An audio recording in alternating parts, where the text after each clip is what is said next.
Hello everyone, welcome back to Silver Tears Tarot and welcome to today's reading. So this is going to be a third party reading. You know, we did kind of the March energy refresh yesterday, and we also were looking at the energy that was kind of out there and had been showing up for these last few days.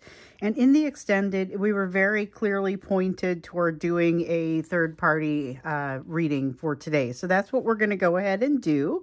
We'll go ahead and jump into it. So it'll be a general reading for this collective, as it always is. So if it resonates with you, think about hitting like, subscribe, thinking about maybe looking at some of those other videos that have come up in the past, since they're all very much connected and there may be some messages in there that would be helpful for you. So we will start by looking at the energy that is kind of around your person right now. So this is going to be ultimately looking at where we are in this this cycle, but where this person is right now and kind of what's happening with them emotionally. They're giving up on something. So that's interesting. They're giving up on something, which the way that fits in with some of the previous readings is it talks to some of that change that we've seen, but also the change that maybe they feel like has gotten a little bit out of control. So we've got a King of Coins in the reverse, which talks about them not necessarily feeling like they deserve what it is that they want. A little bit of almost something that feels like an imposter syndrome. But here with the Five of Wands, of course, it's that I'm just kind of giving up because it's the easier path. I now understand the giving up piece. With the Two of Cups, though, they're still very much driven toward a partnership that is built of a bond. Okay, and so it's this partnership built of this bond. But the thing that is ending is not around the partnership that is around this bond. The bond is very much muse or an inspiration for their overall energy. It's one of the things that they feel like is, I don't want to say going well as if other things are going incredibly poorly, because I don't know that that's really true. But it is implied a little bit here that that's their kind of perception of it a little bit, I guess. So let's get in there and see what else wants to come out for what's in their current energy right now, because we take this into consideration as we look at the reading that comes up. So we've got the Knight of Swords now. We've got the Knight of Swords and the Fool. Okay, hold on. We do want this Page of Cups, and that is it. So for those of you who have been here for a while, this isn't unusual. But for those of you who are new, you might be wondering why did I get rid of most of the cards? So I don't know which cards I'm going to get when they turn over. Frequently it'll be more than one, and sometimes I'll take more than one. It's just based on how they feel, and sometimes I go in there, I'll give one back, and then it'll come back as the very next one. So we just trust what comes out of the deck. So they've got an interesting situation arising here. There is something where there's almost like a foolhardy almost desire or energy around jumping into something. So the Knight of Swords is fast movement going forward, but it bounces right off of this King of Coins, which is saying, but I don't feel worthy.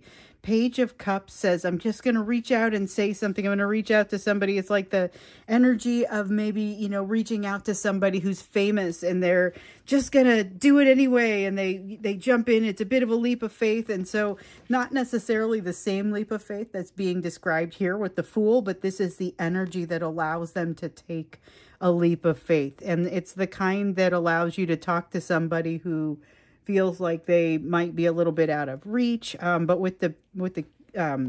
okay, so really it's the Knight of Swords that is that energy of activation. A few days ago, we noticed that your person was struggling around getting over that hump of activation energy.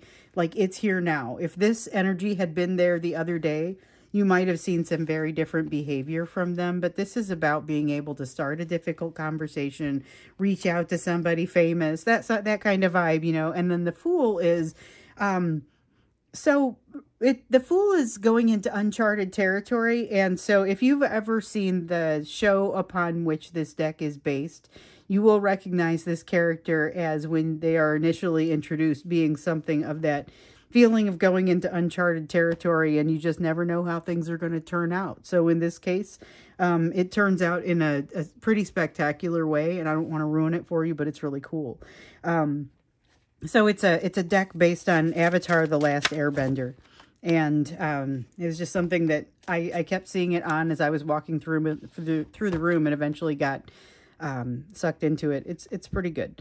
So anyway, the Seven of Swords in the upright coming out here talks about how this is a little bit more pinging off of that King of Coins in the reverse, a little bit of not feeling like they're worthy of something, but this time coming from the perspective of not having that inner support. So the support that helps them maybe weather through difficult things, or know that they are worthwhile, even though the events of the day don't show that to necessarily be the case, right?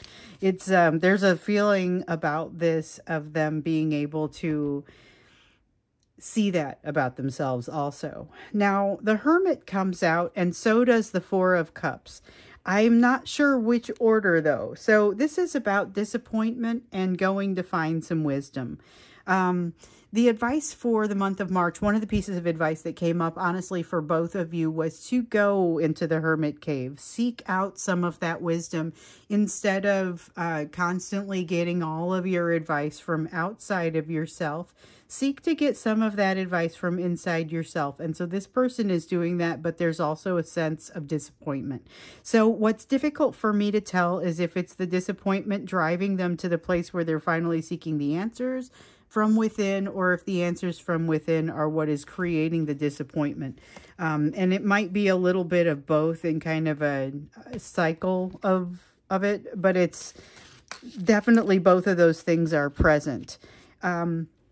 One thing I will say is that they are getting more benefit out of this than they probably realize. And we've got the Fool coming out twice here. So an interesting thing about this deck is that it's not quite double majors where all of the major arcanas are doubled, but several of them are.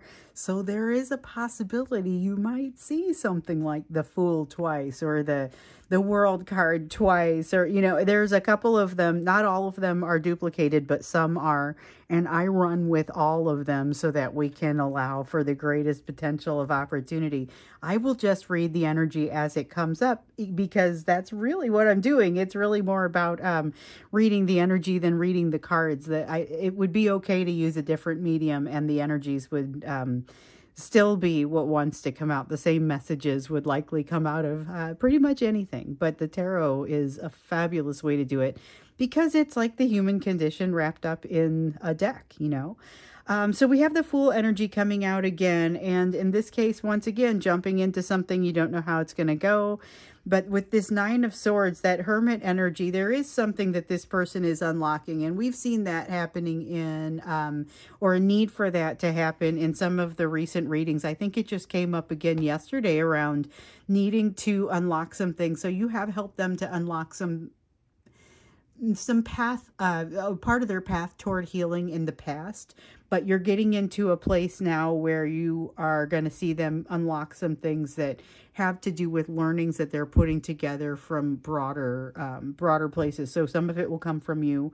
Some of it will come from this third party. Because remember, in a lot of cases, when we've done this third party reading in the past, what we've seen is an energy of them feeling like they're done with something, but maybe the third party not being quite done with them yet. So there's a lot of energy that is going back and forth with you right now. So let's take a look at what's happening with regard to that third party, despite the fact that we know there's just been an awful lot of energy going on with you, or maybe because of that fact. So that we know the pressure has been building, not really sure how to make it diffuse faster than it builds. And that was something that happened in yesterday's reading. We saw that come out yesterday. And then when we got into the extended, we saw they are locked up. And that's part of why the pressure can't diffuse faster than it builds necessarily.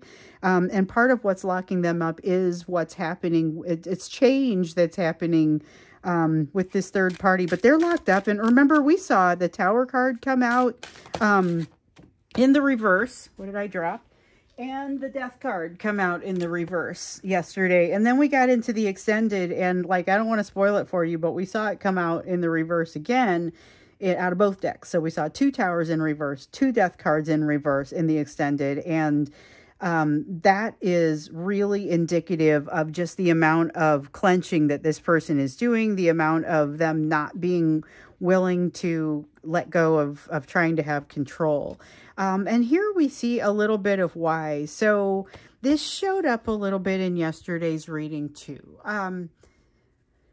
Basically, this person is losing more than just something that happens with this third party. And so remember, for the sake of these readings, the third party is anyone who is not anything that impacts the relationship between the two of you, but who isn't the two of you. Okay, so it's coming from outside the relationship generally, this third party. It's usually going to be someone that they are in a relationship with on their end. You could also have third party energy on your end.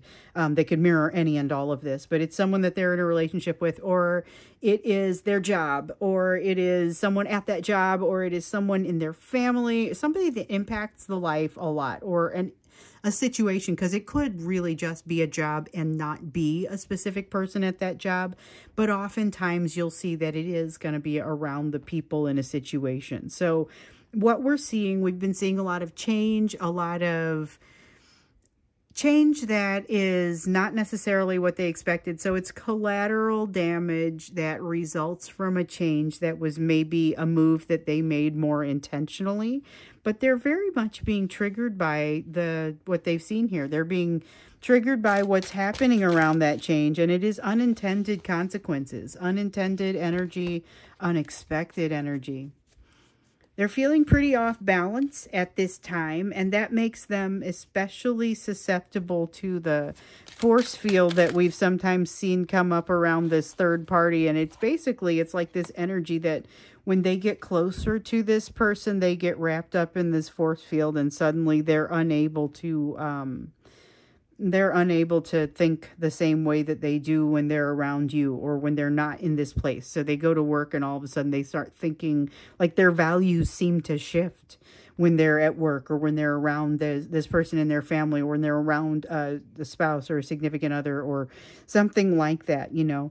And it's because so the Eight of Swords kind of in the reverse kind of speaks to what the relationship is there. So we know that they have been reluctant to end the relationship with this third party, whether it's walking away from a job, walking away from a family member, walking away from, it could be social, it could be a friend, it could be, you know, a relationship within their household, or they're reluctant to walk away from it because they appreciate the stability that it brings. Okay. We know this. Part of also what happens to them when they go into that force field, when they go into the influence of that third party, is they suddenly don't have to think about certain things. It's about having established rituals. It's about having established routines. And there are certain things that are just easier. They don't have to think about it. It's the reason you don't leave a job sometimes, even though maybe the job isn't what you love. And this is going to be true for some of them. The job may not be something that they love, but they just don't want to learn a new one right now. And it seems like it's going to be too much. There's a little bit of that element here in this Eight of Swords of feeling comfortable in something and not having to overthink it, but there's an air underneath it of overthinking it anyway. I will just say that out there. So or put that out there. It's this Eight of Swords, or well, sometimes I'll get a card and it'll show up in, like this one shows up in the reverse, but I feel a little bit of the elements of it in the upright as well. And so there is some overthinking, but there's also that being let off the hook of overthinking that comes as a result of being in the presence of this third party, or being in the environment of this third party. So we've got the Six of Coins though. They are recognizing that they don't feel right about some kind of exchange of energy. Either they are giving too much or they're getting more than they're giving. There's something that is not going to be equal about this exchange of energy. And it's something they never thought about before until they got into a situation with you where they were not exchanging energy equally, which we know because they were unable to give you what you needed. And part of it is because they didn't have the perspective to understand it. So this is helpful. And it's one of the lessons that they're getting with this third party, is that they too can understand what it's like to be on the other side of it. It is a significant struggle that happens if they try to struggle. It's like being caught in a spider's web. If they try to struggle, they end up getting caught even more tightly. And so this is where we get that Five of Wands and the reverse sense of giving up. It's because this struggle wraps them up more tightly. But it's the struggle with this third party. I feel like what they're giving up on is probably a little bit wrapped around this. If not wrapped around it, it's because of it. So there's a certain amount of consternation that they have historically felt in this area that they're trying to get around, and they just don't want to deal with anymore. And that's why they are feeling like they want to give up. They're feeling like they want to walk away from it.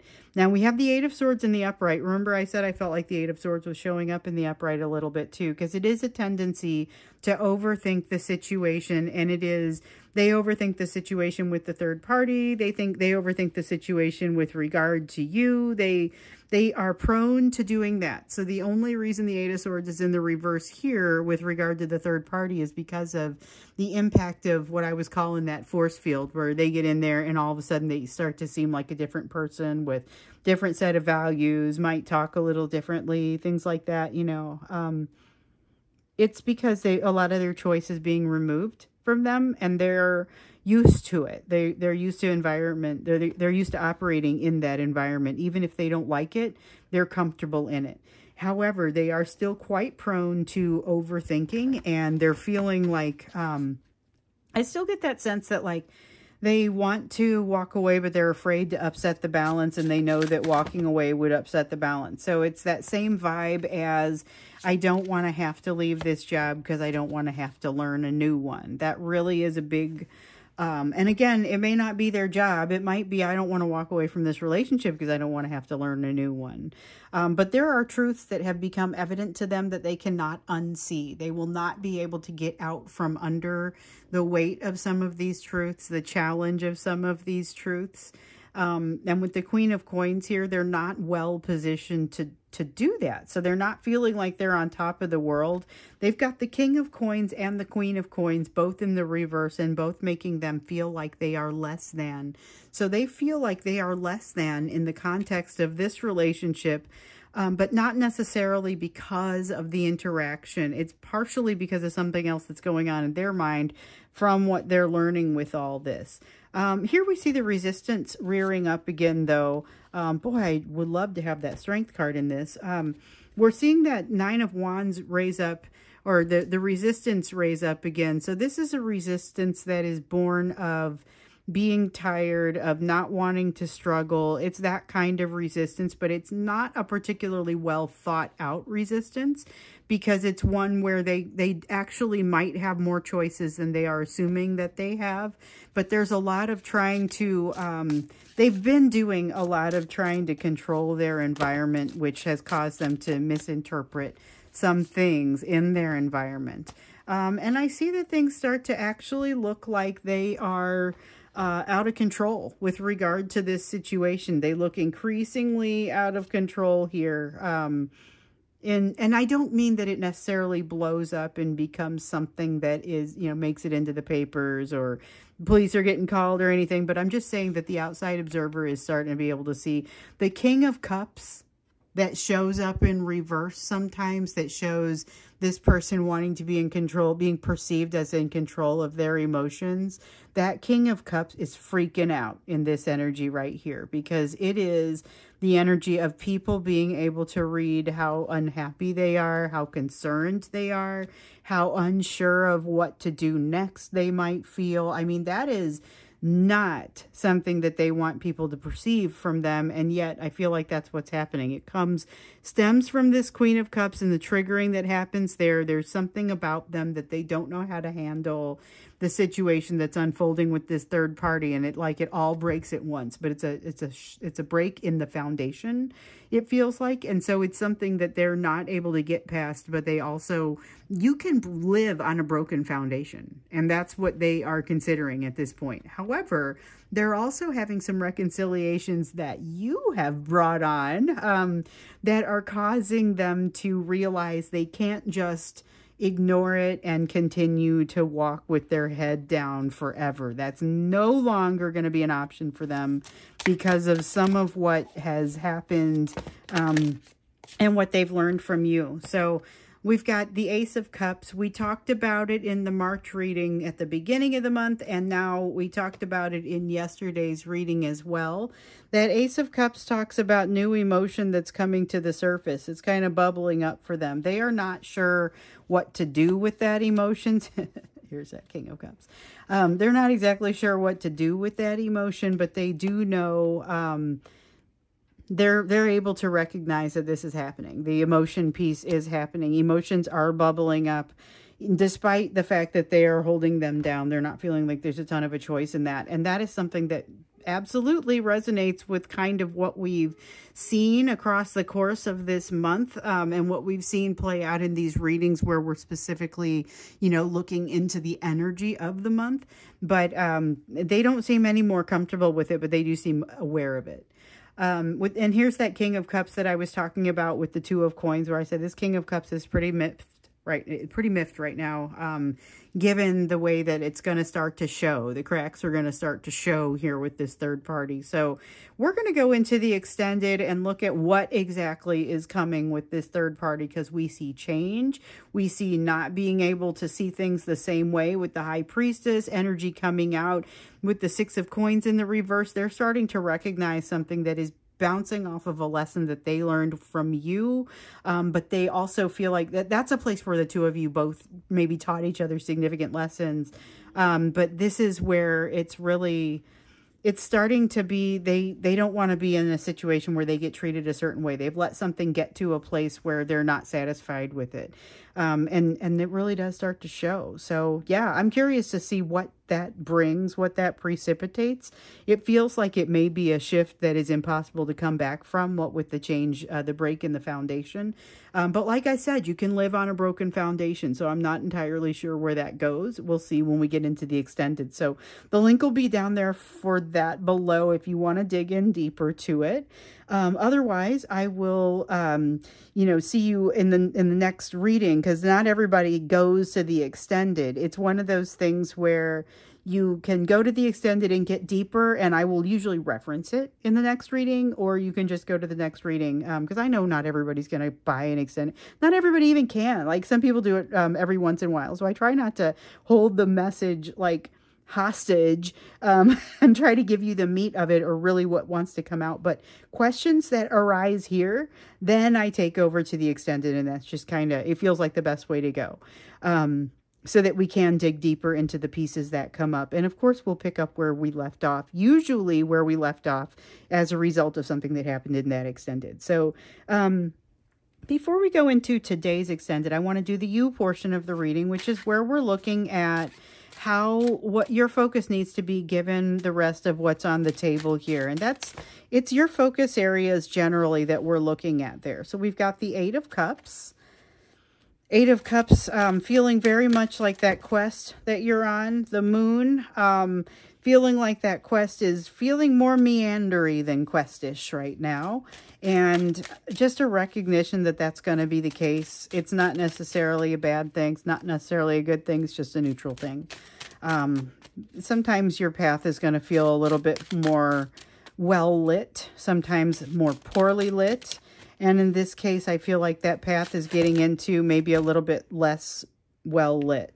We've got Wheel of Fortune in the reverse. Okay, here's why. You're getting asked to kind of stay in something for now. Stay in a position or place of learning. This is an emotional position. You're being asked to stay in an emotional position right now for a moment. You see the spider web. It's the stickiness of that web that sticks out for me here. The idea is staying in a place that is not necessarily comfortable, but finding comfort in that. So you're being asked to bear witness to something and to learn lessons as a result of it. And so in order to do that, the universe is holding you still, holding you in one place. So if it feels like you're not being able to progress down your personal path as quickly right now, that's real. but it's because of something else, not because of you. However, it is going to unlock some truths in you that these will be newish. And I say newish because sometimes they're new truths that you were never exposed to. Sometimes they are truths to which you've been exposed, but you have forgotten or you're working around them right now. This feels a little bit newer. So these may have been exposed when you were a very different person. So your interpretation of them stands to be very different. So it's nice timing is what it feels like here. And this is like, I get so when I'm meditating, sometimes one of my meditation mantras is to surrender to now, to surrender to this moment on the path and to just be there with it and to just surrender to the moment. And this is what feels like needs to happen here. That surrender is going to put you in a position of understanding something that is you'll find it very valuable. It's not essential information, but it does help you. And it actually really helps. So it helps you realize you do have a choice about something and it leads you into a place of potential happiness. But what it feels like is almost an enlightenment type of happiness where your happiness is very much not based on external events. So it's about finding happiness within or contentment within. Surrender for sure, but basically it removes from you certain responsibilities that were probably never yours to begin with. So when we look at what's the responsibility that you need to carry going forward, sometimes you'll carry things that you don't have any control over, so it doesn't make as much sense to carry it as a responsibility, or you've stopped caring about something very much and it's not worth your effort to carry it. You know, there's something here that in these truths that get exposed for you, or in some cases kind of re-exposed, it's going to free you up. That's what the devil energy is here in the reverse. It's also going to make you realize that you have some choices. And I feel like that goes with the freeing up and with the finding of happiness. You're going to have opportunities that arise for you that have never really looked like they were open doors before. And you're gonna walk away thinking, wow, you know what? I think those doors were open and I just wasn't looking at them right. And the truth of the matter is, yes, they were open. True, you were not looking at them the way that they, maybe are best interpreted. However, also, you walking through those doors would have looked very different if you had done so at some point in the past. So it's important, again, with the timing. I feel like timing is a big piece for this. And what did I drop? 10 of Swords. Okay, there is significant healing that goes on here. So oftentimes 4 of Swords is my healing card. In this case, 10 of Swords, because this is about healing from a difficult ending. And so it's not that the ending changes or that the circumstances change. Once again, like what we see here, it's very much you having a reframe of it. It's not, you're not having anything in your life really change. You're just no longer assigning the same weight to it. And you now recognize that you have some opportunities that you didn't have before. This Death card in the reverse feels a little different from some of the ones that we've seen lately. So remember, we saw it come out a bunch yesterday for your person, and it was them resisting change. This is, although it's about resisting change, it's not saying that you're doing it. It is saying watch for a situation where you might have a tendency to resist change. Make sure that you're not continuing to do something in an old way, that the time has come for that shift, and you just kind of, I don't think it's resisting change like you're pushing with everything you got. I think it's like you forget to change. I think that's honestly like that. There is a tendency though to, and this is similar to what we're seeing there with the forgetting to change. There is something here about having your memory jogged. Okay, with the 3 of Cups, that's a social situation.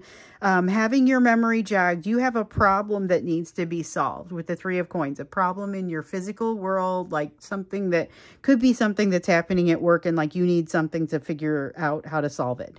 And with this 3 of Cups, it's like you go to a party and somebody happens to be talking about it and you have this great conversation and everything gets resolved. And, so the thing is that the way you're going to know how to identify this party or this social gathering that resolves a problem for you that, by the way, you did not have a plan to resolve prior to that. You're going to look for something that you're trying to avoid, and you're going to look for a place where you are genuinely unhappy, but that you think you should be happy. This is just like your person's Nine of Cups in the reverse, where they have worked really hard to build the type of life that they feel like they should build. There's a very should sort of element to this. They feel like they should build it a certain way. They've worked really hard to do it, and then they get in there and they say, well, I'm really not very happy about this. You know, it's that sort of thing. Look for places where you're like, well, how could I possibly not be happy with this? On paper, it's perfect. Sometimes on paper is not going to be all that you need there. So that's the thing I will say. So I am going to go to the extended now. Like I said, we're going to dig a little bit deeper into this. The link is down below.